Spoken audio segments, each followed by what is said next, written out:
Cutting off and measuring the length of all rods is important because all rod lengths must be exactly the same.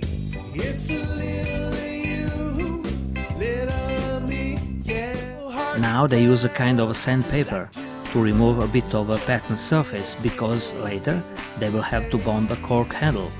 And again, one more checking, a visual checking point. It is always better in this moment to eventually remove a potentially bad rod than when the actual rod is finished and assembled. One more inspection before assembling. Is the rod crafted by very precise St Croix specifications? Each rod must be tested by lasers. The rod curve needs to be according to the specifications for each rod type. Many cheap rod manufacturers use rolls of tape or epoxies between real holders and the actual rod blank. In St Croix, they designed for every particular rod type a special tube in order to ideally join these important rod components. RADOMIR, what you're looking at here is a special step we take as well. It's a sub-assembly of reel seats.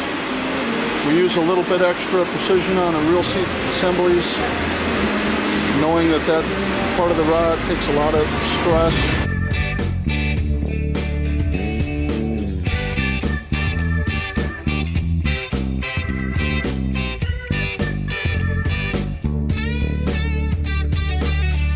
It's a little you, little me, and it's driving me crazy.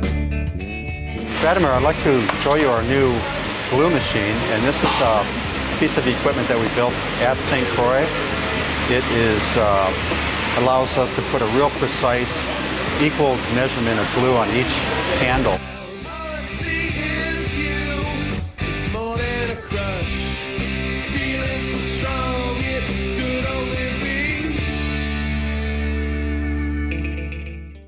Now it is about time to attach the very first guide. It is so-called tip-top guide. They hit tip-top and place it at the very top of the rod. Of course, again and again, they use lasers to be precise.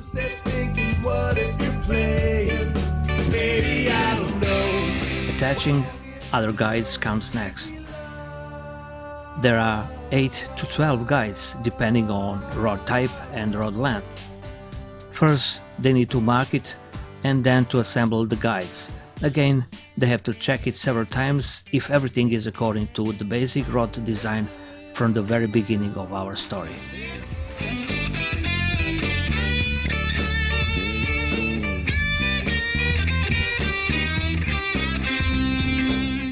Epoxies are important in this process because every rod has a critical point between the rod handle and the rod blank. There is a process in rod handcrafting that cannot be accelerated. All epoxies and glues must be dried very slowly. It takes days before it is completed and can be lifted from these rotating holders. And finally, the rod is finished, but not yet. This is the area, RADOMIR, where the rod officially becomes a St Croix when we put the label on. RADOMIR, this is our 5th and final inspection, and as you can see at this stage, we don't employ any of the high-tech tools that we use upstream like the lasers and whatnot. We still rely on the operator's eye at this point. We do that for a reason. We don't want to be tricked by a piece of equipment. We still want that rod to look as it should.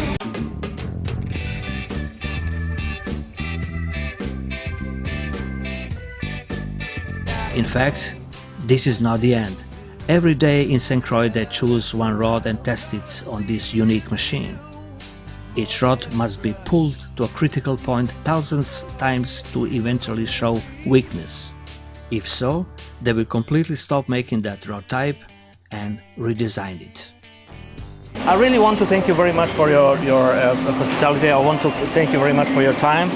And I really hope that we presented how St Croix is making the very best fishing rods in the world. Thanks, Thank you, RADOMIR. It's great having you here. Thank you for taking an interest. Fishing rod without a fish. It's like TV program without any shows. Let's go fishing. Let's go fishing then. Let's go fishing. Okay. All right.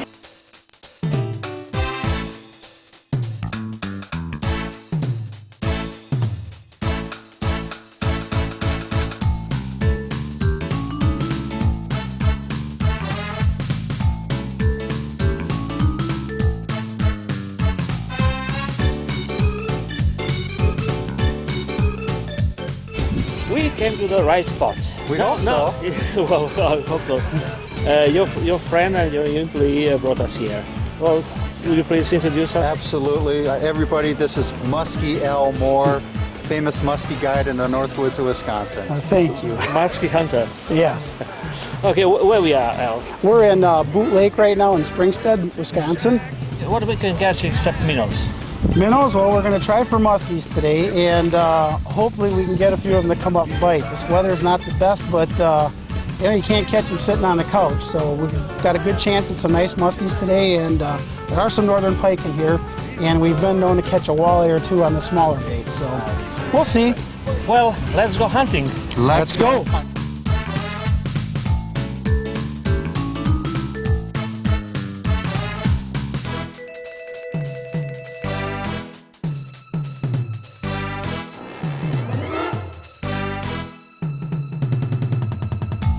How many days a week you fish, usually? 5. 5 days a week.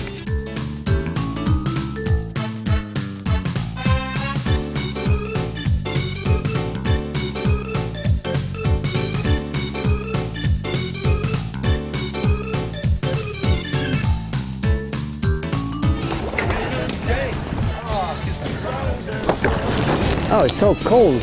But you know, trust me, the fish is hot. Yep, that's because the water is much warmer than the air temperature right now. Well, anyway, There you go. what's the estimated weight of this fish? Like 5-6 pounds. About 5-6 pounds. Yeah. Yep. I was right. Okay. Bye. See you next time.